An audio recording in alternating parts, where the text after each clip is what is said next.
ନମସ୍କାର, ଜୟ ଜଗନ୍ନାଥ। କିଛି ବଣଭୋଜି ଆମ ଜୀବନର ମୋଡ଼ ବଦଳେଇ ଦେଇଥାନ୍ତି। ସେଦିନର କିଛି ସ୍ମୃତି ସବୁ ଆମ ହୃଦୟରେ ସାଇତା ହୋଇ ରହିଥାଏ।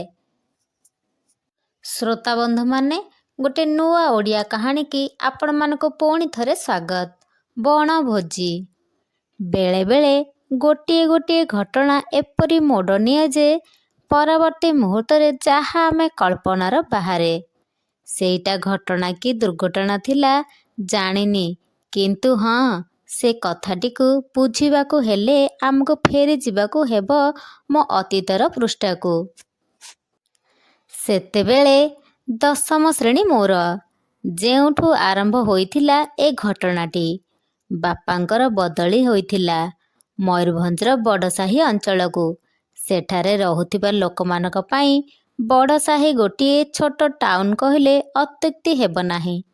ଜଣେ ବାହାର ଲୋକ ଯଦି ସେଠାକୁ ଯାଏ ତାହେଲେ ସେ ମାର୍କେଟରେ ସବୁ କିଛି ପାଇଯିବ। ଗୋଷ୍ଠୀ, ସ୍ୱାସ୍ଥ୍ୟକେନ୍ଦ୍ର, ବ୍ୟାଙ୍କ, ସ୍କୁଲ, କଲେଜ, ବ୍ଲକ ଇତ୍ୟାଦି ସବୁ ସେଇ ଗୋଟିଏ ସ୍ଥାନରେ ଅଛି। ଆମ ଭଳି ସହରିଆ ଲୋକ ସେଠାରେ ଅତି ଭଲରେ ନହେଲେ ବି ଆଡଜଷ୍ଟ କରିପାରିବେ। ମୋତେ କିନ୍ତୁ ସେ ସ୍ଥାନ ଖୁବ୍ ଭଲ ଲାଗୁଥିଲା। ପାହାଡ଼, ବଣ, ଜଙ୍ଗଲ ଏସବୁ ପ୍ରତି ମୋର ଅହେତୁକ ଭଲ ପାଇବା। ସହରର ମାଳମାଳ ଗାଡ଼ିର ବିକଟାଳ ଶବ୍ଦଠାରୁ ଆମେ ଖୁବ୍ ଦୂରରେ ଥିଲୁ। ସକାଳୁ ଉଠିଲେ ପକ୍ଷୀମାନଙ୍କର କିଚିରିମିଚିରି ଶବ୍ଦ ଶୁଣିବାକୁ ପାଉଥିଲି। ସେଠିକାର ଶୀତଳ ପବନରେ ଦେହ ଶୀତେଇ ଉଠୁଥିଲା। ଅତଏବ ମୁଁ ତ କୋଉଠି ନା କୋଉଠି ଖୁସି ଥିଲି। ହଁ, ପ୍ରତି ସନ୍ଧ୍ୟାରେ ପାର୍କ ଯାଇ ଘଣ୍ଟା ଘଣ୍ଟା ଧରି ଖେଳିବାର ଖୁସି ମିଳିନଥିଲା, କିମ୍ବା ମା ବାବାଙ୍କ ସହ ସପ୍ତାହରେ ବଡ଼ ବଡ଼ ମଲ୍ ଯିବାର ସଉକ ପୂରା ହୋଇନଥିଲା।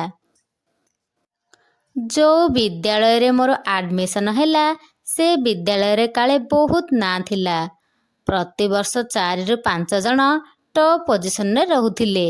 ସେ ଅଞ୍ଚଳରେ ଘର ଖୋଜିବା ସେତେ ବେଶୀ କଷ୍ଟ ହେଉନଥିଲା, କାରଣ ଆମ ଭଳି ସେଠାରେ ଅନେକ ସରକାରୀ ବେସରକାରୀ ଚାକିରିଆ ଲୋକ ଘର ଭଡ଼ା ନେଇ ରହୁଥିଲେ। ଆମ ହିସାବରେ ଘରଟିରେ ବି ମିଳିଯାଇଥିଲା। ଘର ମାଲିକର ସ୍ତ୍ରୀ ବହୁତ ସରଳ। ଯାଉ ଯାଉ ମାଙ୍କ ସହ ଭାବ ଲଗାଇଦେଲେ। ତାଙ୍କ ପୁଅ ମୋ ଶ୍ରେଣୀରେ ପାଠ ପଢ଼ୁଥିଲା। ମା କୁହନ୍ତି ତା ସହ ସ୍କୁଲ ଯିବାକୁ ନୂଆ ଜାଗା, ତେଣୁ ତା ଜିମାରେ ମୋତେ ଛାଡ଼ନ୍ତି। ମୋର କିନ୍ତୁ ଜମା ଇଚ୍ଛା ନଥାଏ। ବାଧ୍ୟ ହୋଇ ଯିବାକୁ ପଡ଼େ।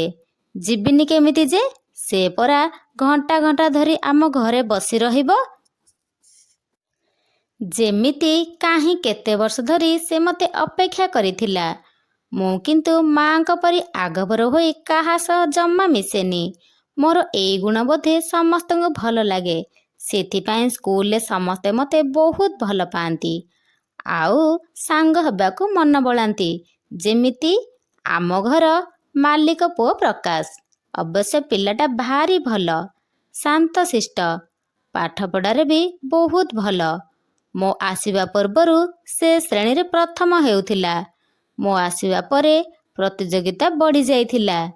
ହେଲେ ସେସବୁ ଆମ ବନ୍ଧୁତା ଭିତରକୁ ଆସିପାରିନଥିଲା। କାହିଁକି କେଜାଣି? ସେ ଯେତେବେଳେ ଆଉ କାହା ସହ ମିଶେ କି ଖେଳେ ମୋର ଭାରି ଈର୍ଷା ହୁଏ। ବେଶୀ ବିରକ୍ତି ହୁଏ ଯେତେବେଳେ ପ୍ରକାଶ ପୂଜା ସହ ମିଶେ। ଅବଶ୍ୟ ପୂଜା ମୋର ଘନିଷ୍ଠ ବନ୍ଧୁ, ହେଲେ ମୁଁ ବିଲକୁଲ ଚାହୁଁନଥିଲି ପ୍ରକାଶ ମୋ ଛଡ଼ା ଆଉ କାହା ସାଙ୍ଗରେ ମିଶୁ। ଆମ ବନ୍ଧୁତ୍ୱକୁ ସମସ୍ତେ ସହି ପାରୁନଥିବାର ମୁଁ ବି ଦେଖିଛି। କେତେଥର ରାଗ ରଖି କଳି ଲଗାଇବାକୁ ଚେଷ୍ଟା କରିଛନ୍ତି, ହେଲେ ପ୍ରକାଶ କେବେ ବି ବିଶ୍ୱାସ କରେନି। ଚାହୁଁ ଚାହୁଁ ବର୍ଷେ ପରିଗଲା। ସ୍କୁଲରେ ବିଦାୟ ଉତ୍ସବ ପାଳନ ହେଉଥିଲା। କଥା ପଡ଼ିଲା କି ପରୀକ୍ଷା ପରେ ତ କିଏ କୁଆଡ଼େ ଯିବ, ଆଉ ଦେଖା ବି ମିଳିବା କଷ୍ଟ ହେବ।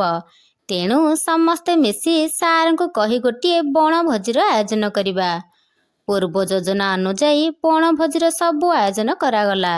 ବଡ଼ ସାହିରୁ ମାତ୍ର 3-4 କିଲୋମିଟର ଦୂରରେ ଗୋଟିଏ ମନ୍ଦିର ପାଖ ଥିବା ସୁନ୍ଦର ସ୍ଥାନକୁ ଉଚିତ ମନେ କଲୁ। ଏମିତିରେ ବି ପ୍ରାକୃତିକ ସୌନ୍ଦର୍ଯ୍ୟରେ ଭରପୁର ମୟୂରଭଞ୍ଜ ଜିଲ୍ଲାର ପ୍ରତିଟି ସ୍ଥାନରେ ମନମୋହି ନେଲା ପରି ସୌନ୍ଦର୍ଯ୍ୟ ଭରି ରହିଛି। ସବୁ ଠିକ୍ଠାକ୍ ହେଲା। ସମସ୍ତେ ନିଜ ନିଜ ଭିତରେ କାମ ବାଣ୍ଟି ନେଲେ। ପ୍ରକାଶର ଦାୟିତ୍ୱ ଥିଲା ସମସ୍ତଙ୍କ କାର୍ଯ୍ୟର ତଦାରଖ କରିବା। ହେଲେ ଅସଲ ଦିନକୁ ତାର ଦେଖା ନାହିଁ। ମାଙ୍କ ଠାରୁ ବୁଝିଲି ସେ କାଳେ ଗାଳି ଶୁଣିଛି ତା ବାପାଙ୍କ ଠାରୁ। ତା ବାପା ମାନେ ଆମ ଘର ମାଲିକ ଭାରି ରାଗି। ତାଙ୍କ କଥା ଯେ ନ ଶୁଣେ ସେ ରାଗିକି ପୁରା ନାଲି ପଡ଼ିଯାଆନ୍ତି। ସେଦିନ ମଧ୍ୟ ସେମିତି କିଛି ହୋଇଥିଲା। ପ୍ରକାଶର ଏକା ଜିଦ୍ ସେ ଆମ ସହ ବଣଭୋଜିରେ ସାମିଲ ହେବ।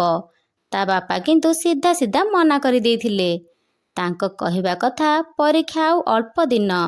ବଣଭୋଜିରେ ସମୟ ନଷ୍ଟ କଲେ ସେ ସମୟ ଆଉ ଫେରିବନି। ଗୋଟିଏ ଦିନର ପାଠପଢ଼ା ନଷ୍ଟ ହେବ। ସେ ଚାହାନ୍ତି ତାଙ୍କ ପୁଅ ଡାକ୍ତର ହେଉ। ସେଥିପାଇଁ ସବୁ ସମୟ ତାଙ୍କ ଆଖି ଆଗରେ ପ୍ରକାଶକୁ ରଖୁଥିଲେ। କ'ଣ କରିବି ମୁଁ? ମୋ ଉପରେ ସବୁ ସାଙ୍ଗମାନଙ୍କ ଚାପ। ମଉସାଙ୍କୁ ବୁଝେଇ ପ୍ରକାଶକୁ ନେବାକୁ ପଡ଼ିବ। ବିଶେଷ କରି ପୂଜା। ସେ ତ ସିଧା ସିଧା କହିଦେଲା ପ୍ରକାଶ ନ ଗଲେ ସେ ଯିବନି ବୋଲି। ତା କଥା ଶୁଣି ମୁଁ ଈର୍ଷାରେ ଜଳି ଯାଉଥିଲି। ହଉ ଛାଡ଼ ସେ କଥା। ସମସ୍ତଙ୍କ ଅନୁରୋଧ ରଖିବାକୁ ଯାଇ ଧୀରେ ଧୀରେ ପାଦ ଚାପି ଛିଡ଼ା ହେଲି ମଉସାଙ୍କ ସାମ୍ନାରେ। ମୋତେ ଦେଖି ତାଙ୍କ ରାଗ ଟିକେ ଶାନ୍ତ ପଡ଼ିଗଲା। କାରଣ ବି ମୁଁ ଜାଣେ। ସେ ତ ଖାଲି ନୁହେଁ, ଆମ ପରିବାରକୁ ବି ବହୁତ ଭଲ ପାଉଥିଲେ। କାରଣ ଆମେ ଭୁବନେଶ୍ୱରରୁ ଆସିଥିଲୁ। ଆମ ସହରିଆ ଚାଲିଚଳଣି, କଥାବାର୍ତ୍ତା ଶୈଳୀ ତାଙ୍କର ଭାରି ପସନ୍ଦ। ସେ ଚାହୁଁନଥିଲେ ବଣମଲ୍ଲୀ ବଣରେ ଫୁଟି ଝଡ଼ିଗଲା ପରି ତାଙ୍କ ପୁଅର ପ୍ରତିଭା ଗାଁ ମାଟିରେ ଚାପି ହେଇଯାଉ। ହଁ, ମୋର ତାଙ୍କୁ ବୁଝେଇବାର ଥିଲା। ଅନୁରୋଧ କଲି, ଗୋଟିଏ ଦିନ ଆମ ସହ ଛାଡ଼ିବାକୁ। ମୋ ପାଇଁ ଖାଲି ପ୍ରକାଶକୁ ଛାଡ଼ିଲେ। ପ୍ରକାଶ ସାଇକେଲ ପଛରେ ମୁଁ ବସିଥାଏ। ବାଟସାରା ସେ ଖାଲି ମୋତେ ଧନ୍ୟବାଦରେ ପୋତି ଦେଉଥାଏ। ମୋତେ ଲାଗୁଥିଲା ଯେମିତି ସେ ବଣଭୋଜି ଯିବା ପାଇଁ ଖୁସି ନୁହଁ, ପୂଜା ସହ ସମୟ ବିତାଇବାକୁ ସୁଯୋଗ ଖୋଜୁଥିଲା। କାହିଁକି କେଜାଣି ପ୍ରଥମ ଥର ତା ସାଇକେଲ କ୍ୟାରିୟରରେ ବସି ମୋତେ ବହୁତ ଭଲ ଲାଗୁଥିଲା। ମୁଁ ଭାବୁଥିଲି ଏ ସୁନ୍ଦର ଯାତ୍ରା ନ ସରୁ। ମୋ କଳ୍ପନା ଦୁନିଆରୁ ବାହାରି ଆସିଲି ଯେତେବେଳେ ନିଜକୁ ପାଇଲି ସମସ୍ତଙ୍କ ଗହଣରେ। ସମସ୍ତଙ୍କ ଖୁସି କହିଲେ ନ ସରେ। ପୂଜା ତ ମୋ ହାତ ଧରି ଧନ୍ୟବାଦର ଚାଉଳ ଛିଞ୍ଚି ଚାଲିଥାଏ। ମୁଁ ଖାଲି ସରୁ ହସଟେ ଝୁଲାଇ ରଖିଥାଏ, ଯେମିତି ଝୁଲୁଥାଏ ଛୋଟ ଲଣ୍ଠନଟିଏ କୋଉ ଦୁରନ୍ତ ନିପଟ ମଫସଲ ଗାଁର ଚା ଦୋକାନରେ। ମୁଁ ଚାଲିଗଲି ପାଖରେ ବହି ଯାଉଥିବା ଗୋଟିଏ ଛୋଟ ନଈକୂଳକୁ। ସହରରେ ଏମିତି ଏକୁଟିଆ ସୁନ୍ଦର ସ୍ଥାନ ଖୋଜିଲେ ବି ମିଳିବନି।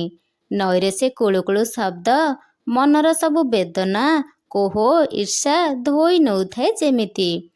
ରୋଷେଇ ହେଇ ସାରିଥାଏ। ସାରଙ୍କ ଡାକରେ ପ୍ରକୋଷ୍ଠିତ ହେଲି। ମୋର ମାଂସ ବାଢ଼ିବା ଦାୟିତ୍ୱ ଥାଏ। ମୁଁ ଭଲ ଭାବରେ ଜାଣିଥାଏ ପ୍ରକାଶ ଭାରି ମାଂସ ପ୍ରିୟ। କେତେଥର ମା ଖାସ୍ ତା ପାଇଁ ମାଂସ ଆଣନ୍ତି, ଆଉ ଆମେ ଦୁଇଜଣ ସାଙ୍ଗ ହୋଇ ଖାଉ। ବାଢ଼ିବା ବେଳେ ତାକୁ ଟିକେ ଅଧିକ ଦେଇ ମୋ ଭାଗରେ କମ୍ ନେଲି। ସମସ୍ତେ ମୋତେ ବଲ ବଲ କରି ଚାହିଁ ରହିଥିଲେ। ମୁଁ କିନ୍ତୁ ପ୍ରକାଶ ଭିତରେ ଥିବା ଖୁସିକୁ ଦେଖି ମନେ ମନେ ବହୁତ ଖୁସି ହେଉଥିଲି।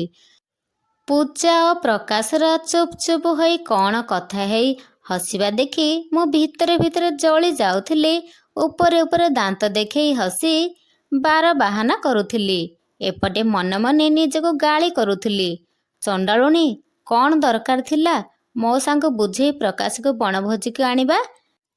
ସେ ନ ଆସିଥିଲେ ପୂଜାର ରାଗ ମରିଯାଇଥାନ୍ତା। ସେଦିନ ସବୁ କେମିତି ଚାଲିଗଲା ଆଖି ପିଛୁଳକେ। ପ୍ରକାଶ ତା ବାପାଙ୍କ ଇଚ୍ଛା ପୂରଣ କରିବାକୁ ଯାଇ ଚାଲିଗଲା ଭୁବନେଶ୍ୱର। ସେତେବେଳେ ମୟୂରଭଞ୍ଜରୁ ଭୁବନେଶ୍ୱର ଯିବା ମାନେ ଖୁବ୍ ଗୋଟେ ବଡ଼ କଥା। ଅବଶ୍ୟ ବାବାଙ୍କ ଚାକିରି କାଳ ସରିବା ପରେ ଆମେ ପୁଣି ଭୁବନେଶ୍ୱର ପଳେଇ ଆସିଥିଲୁ। ହେଲେ ସେତେବେଳକୁ ପ୍ରକାଶ ସେଠି ଆଉ ନଥିଲା। ମୁଁ ବି ବିଇଡ଼ି କରିବାକୁ ବାଙ୍ଗାଲୋର ଚାଲିଗଲି।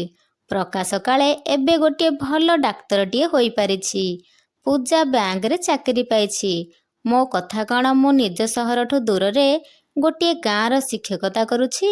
ଆମ ଘର ମାଲିକ କହିବା ଅନୁଯାୟୀ ବାକି କେତେଜଣ ସାଙ୍ଗ ସେଇ ଗାଁରେ ହିଁ ରହିଗଲେ। ଏ ଭିତରେ ସମୟ ଗଡ଼ି ଚାଲିଥାଏ।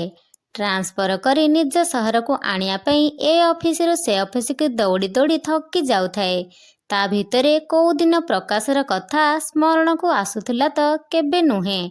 ନା ତାର ଫୋନ୍ ଆସୁଥିଲା ନା ଚିଠି। କେତେଥର ବଡ଼ ସାହିକୁ ଗଲେ ବି ତା ସହ ଦେଖା ହୁଏନି। ମୋ ସ୍କୁଲ ବେଳର ଅନେକ ସାଙ୍ଗ ସହ ଦେଖା ହୁଏ, ହେଲେ ସେ ଯେମିତି ମୋ ପାଇଁ ନିରୁଦ୍ଦିଷ୍ଟ ପାଲଟି ଯାଇଥିଲା। ସେତେବେଳେ ବି ଆଜିକାଲି ପରି ଫୋନର ସୁବିଧା ନଥିଲା। କେବେ କେବେ ତା ମଧୁର ସ୍ମୃତିଗୁଡ଼ା ମନେ ପଡ଼ୁଥିଲା। ପୁଣି ଦିନେ ଦୁଇ ଦିନ ଗଲା ପରେ ସ୍ୱାଭାବିକ ହେଇଯାଉଥିଲା। ମନେ ମନେ ତାକୁ ଝୁରି ହେଉଥିଲି ଏଠି ସେଠି ସବୁଠି। ମନ ଭିତରେ ପ୍ରଶ୍ନ ସବୁ ବାରମ୍ବାର ଉଙ୍କି ମାରୁଥାଏ। ସତରେ କ'ଣ ମୋ ଭଳି ସେ ମୋତେ ଝୁରି ହେଉଥିବ? ପୁଣି ଭାବେ, କାହିଁକି? ମୁଁ କ'ଣ କେବେ ତାକୁ କହିଛି କି ମୁଁ ତାକୁ ଭଲ ପାଏ? ଆମେ କେବେ ମିଛି ମିଛିକା ବୋହୂ ଚୋରି ବି ଖେଳିନୁ। କେମିତି ବା ଆଗେ କହିଥାନ୍ତି? ତା ତରଫରୁ ତ ସେମିତି କିଛି ସଂକେତ ନଥିଲା। ଯୋଉ ବୟସରେ ପ୍ରେମର ରଙ୍ଗ ମୋ ଦେହରେ ଲାଗିଲା, ସେତେବେଳେ ତା ସହ ସବୁ ସ୍ମୃତି ଆଖି ଆଗରେ ନାଚି ଉଠିଲା। ମରିଚିକା ପଛରେ ଧାଇଁବା ବୃଥା ଜାଣିବି ତା ପାଇଁ ମୋ ମନରେ ମନ୍ଦାର ତୋଳି ସାରିଥିଲି। ଏମିତିରେ 3 ବର୍ଷ ବିତି ଯାଇଥିଲା। ବାପାଙ୍କ ଠାରୁ ଶୁଣିବାକୁ ପାଇଥିଲି ତାର କାଳେ ଏବେ କେଉଁ ଗାଁକୁ ଟ୍ରାନ୍ସଫର ହେଇଛି। ହେଲେ କେଉଁ ଗାଁ କେଉଁ ଜିଲ୍ଲା ଜାଣିବାକୁ ଚାହିଁଲିନି। ସେ କ'ଣ ମୋତେ ଆଉ ମନେ ରଖିଥିବ? ମନେ ରଖିଥିଲେ ବି ମୋତେ ତା ହୃଦୟରେ ରଖିଥିବ।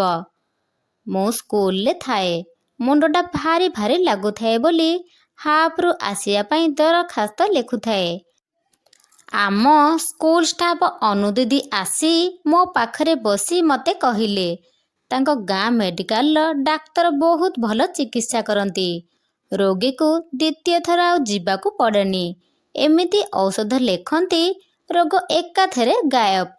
ମୁଁ ହସି ଦେଇ କହିଲି, ଟିକେ ରୁମ୍ରେ ରେଷ୍ଟ ନେଲେ ଭଲ ଲାଗିବ। ଏମିତି କହି କମନ ରୁମ୍ରୁ ବାହାରି ଆସୁଥାଏ। କାହାର ଚିତ୍କାର ଶୁଣି ଅଟକି ଗଲି। ସମସ୍ତେ ସେ ଦିଗକୁ ଦୌଡ଼ା ଦୌଡ଼ି ହେଇଗଲେ। ମୁଁ ବି ଯାଇ ଦେଖିଲି 10ମ ଶ୍ରେଣୀର ଜଣେ ଛାତ୍ରୀ ମିନୁ ବେହୋସ ହୋଇ ପଡ଼ିଛି। କିଛି ଉପାୟ ନ ପାଇ ତାକୁ କୋଳେଇ ଧରି ତା ମୁଣ୍ଡ ଆଉଁସିଲି।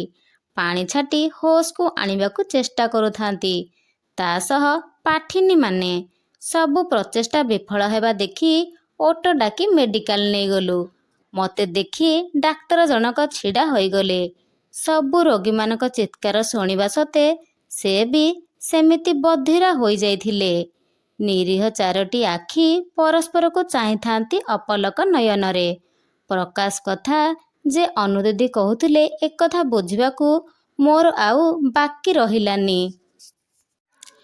ମିନୁ ସକାଳୁ କିଛି ଖାଇନି ବୋଧହୁଏ, ସେଥିପାଇଁ ଏମିତି ହେଲା ବୋଲି ପ୍ରକାଶ କହିଲା। ସାଲାଇନ୍ ଲଗେଇ କିଛି ଔଷଧ ଲେଖି ଘରକୁ ପଠେଇଦେଲେ। ମୁଁ ବି ଥକି ଯାଇଥିଲି। ପ୍ରକାଶ କଥା ଭାବି ଭାବି କେତେବେଳେ ଆଖି ଲାଗିଯାଇଥିଲା। ତା ପରଦିନ ସକାଳୁ କଲିଂ ବେଲ୍ ବାଜିଲା। ପ୍ରକାଶ ଆସିଥିଲା। ଆଖପାଖ ଲୋକଙ୍କୁ ପଚାରି ତୋ ଠିକଣା ପାଇଲି। ଦେଖ, ତୋ ପସନ୍ଦର ଜଲିଫି ଆଣିଛି। ତୁ ମୋ ପସନ୍ଦ ମନେ ରଖିଛୁ ନା? ଭୁଲିଯିବି କେମିତି ଯେ? ତୁ ପରା ସବୁଦିନେ ମୋ ସ୍ୱପ୍ନରେ ଆସୁ।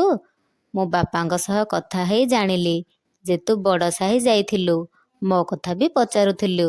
ତୁ ଏଇଠି ପୋଷ୍ଟିଂ ପାଇଛୁ ବୋଲି ବି ମୁଁ ଜାଣିଲି।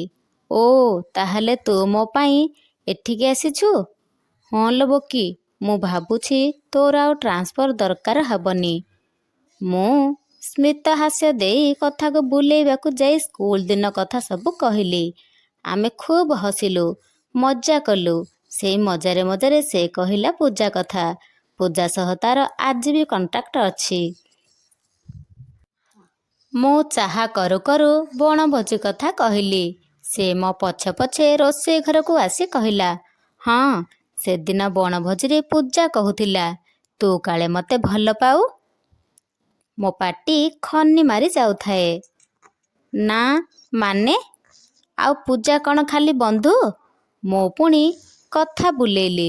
ହଁ, ତୁ ଆଉ କ'ଣ ଭାବିଲୁ କି? ମୋ ଉତ୍ତରକୁ ଅପେକ୍ଷା ନ କରି ପୁଣି ପଚାରିଲା, କହ ତ, ସତରେ କ'ଣ ତୁ ମୋତେ ଭଲ ପାଉଥିଲୁ? ଧେତ୍, ସେଇଟା କ'ଣ ଭଲ ପାଇବା ବୟସ ଯେ ଭଲ ପାଇବି? ଆଉ କେବେ? ସେ ମୋ ପାଖକୁ ଆଉ ଟିକେ ଲାଗି ଯାଇଥିଲା। ମୁଁ ଲାଜରେ ଝାଉଁଳି ପଡ଼ିଥିଲି। ତା ଛାତି ପାଖରେ ରହି ଅନୁଭବ କରିପାରୁଥିଲି ତା ଦେହର ଉଷ୍ମତାକୁ। ଶ୍ରୋତାବନ୍ଧୁମାନେ, ଯଦି ମୋ ଓଡ଼ିଆ କାହାଣୀଟି ଆପଣମାନଙ୍କୁ ଭଲ ଲାଗିଥାଏ, ଲାଇକ୍, ସେୟାର ଆଣ୍ଡ ସବସ୍କ୍ରାଇବ୍ କରିଦେବେ। ରହୁଛି। ଜୟ ଜଗନ୍ନାଥ।